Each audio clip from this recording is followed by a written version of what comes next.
This may get ranty, and it could be a very embarrassing moment if we listen to it back and I'm wrong. And it's happened before. You win some and you lose some. I still think there's something fishy with Aiden and Aaron, but I'm not digging anymore. And if Justin says they're real, then I believe they're real. Technically, he didn't say they're real people. He said they're real. Just kidding. I'm not though, but I am. I'm not digging. Calm down. I'm letting it go.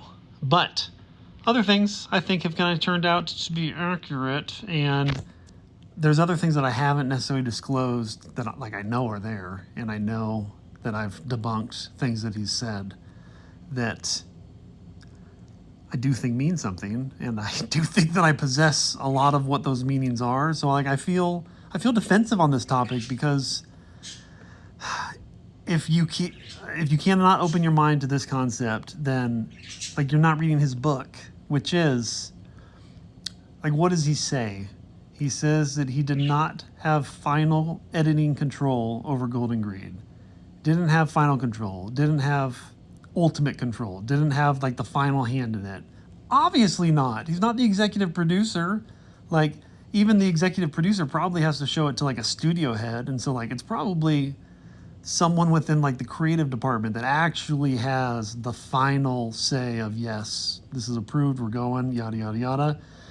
It's probably not even, I don't know. It's probably literally what you submit is probably up to the director or the executive producer or whatnot, but ultimately what is ultimately green-lit is happening way higher above. So I don't think anyone is making the assumption that he had ultimate control, because he didn't have ultimate control. But what is the point of having the Tender Tornado and the Weeple Winners chapters if it isn't suggesting to you that the rule and how it is worded matters? So it's the same thing with the treasure. Theoretically, you can float through private property and then get to the treasure area, and that's a loophole of access to a private area that you normally couldn't get to if you were going on land. And he says that in the Q&A that that is feasibly allowable and it's okay. I don't see how that's any different from saying, hey, I didn't have final edit control. And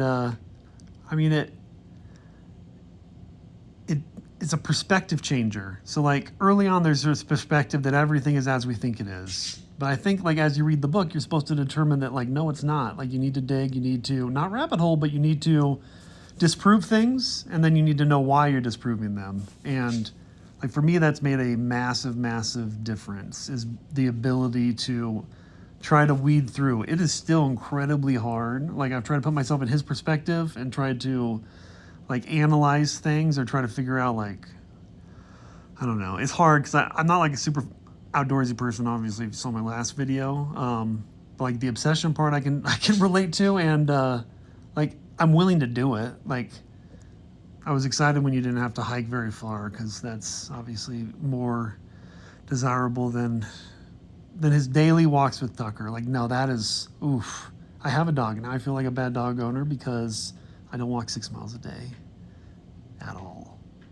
And I tell myself I need to change that. And that's part of adventure in the everyday. So you're turning the everyday walk into an adventure, which also ties in with life begins where routine ends. And I think that's a big part of it, I think. Anywho, he doesn't have creative control over Netflix. Get it. Got it. But you're kidding yourself. You're kidding yourself. I promise you. I promise you. I might be wrong about a lot of things, but I'm not wrong about this. He had influence. He had considerable influence. Considerable.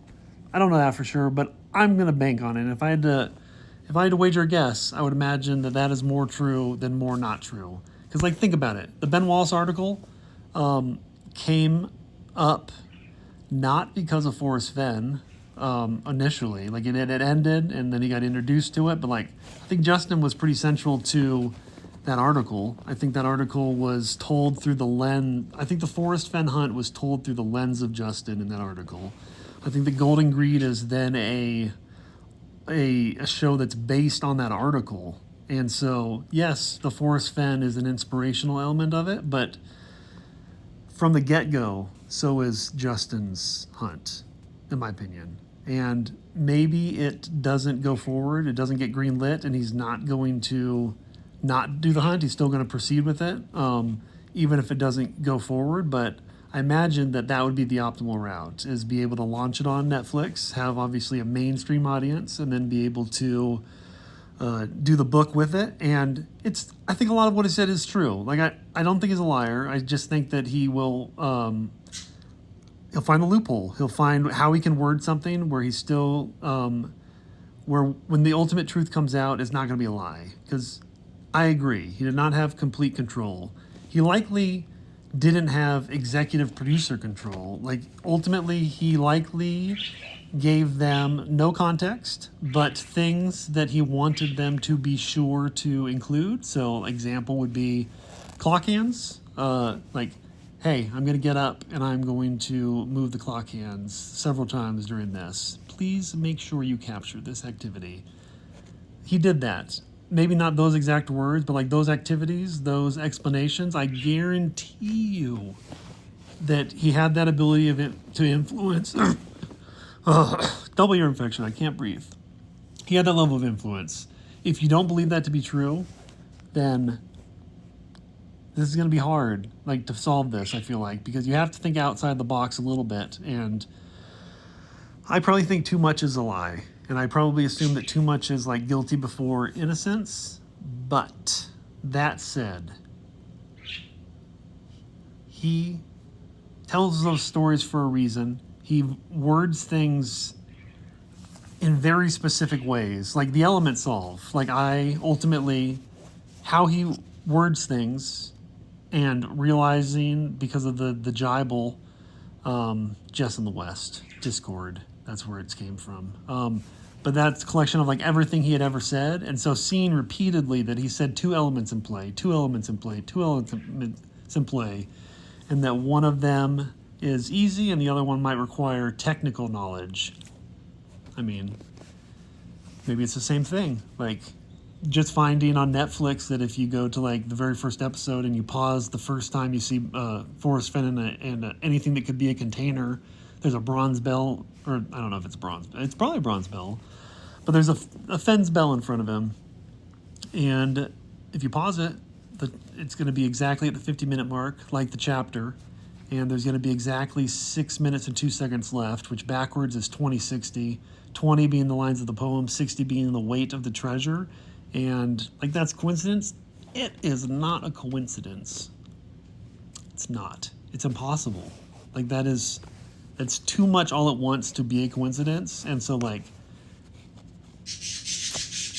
if your argument to that is he didn't have creative control, you've got problems, I'm telling you, because you don't need creative control to have significant influence. And if you have significant influence, you can probably get 80 to 90% of what you want into the shots. And I think by the end of it, they know that they are launching a new treasure hunt. I don't assume to say that they have like heads up or clues or anything like that. I don't think they do. I think they got everything without context. But it's not just at the very end of filming that is like, oh, hey, by the way, I've hidden some stuff. Like, when it was greenlit, apparently it took a while for it to get greenlit. Like, it would have gotten greenlit probably with the asterisk in mind that, hey, Justin might, who's one of the participants, probably one of the reasons that we're doing the show in the first place is because of Justin. He might hide his own treasure, and we may have the ability to have like rewatch value, which the only reason I'm doing this video is because I'm watching this lovely show for like the 87th time. Sometimes I just go to bed with it on to see what I can listen to, and if I'll just hear something differently. That's it. My rant's over. I didn't want this to be 10 minutes, but it is. But like, if you're here, then you obviously care. You obviously want to find the treasure. Like, you can't blindly listen. You can't blindly trust that everything is 100% to the rule. Because unless he says it, there are a lot of things that he could say to like clear out doubt, and he doesn't. Like, consider it. Just consider it. That's all I ask. Okay, thank you. Bye.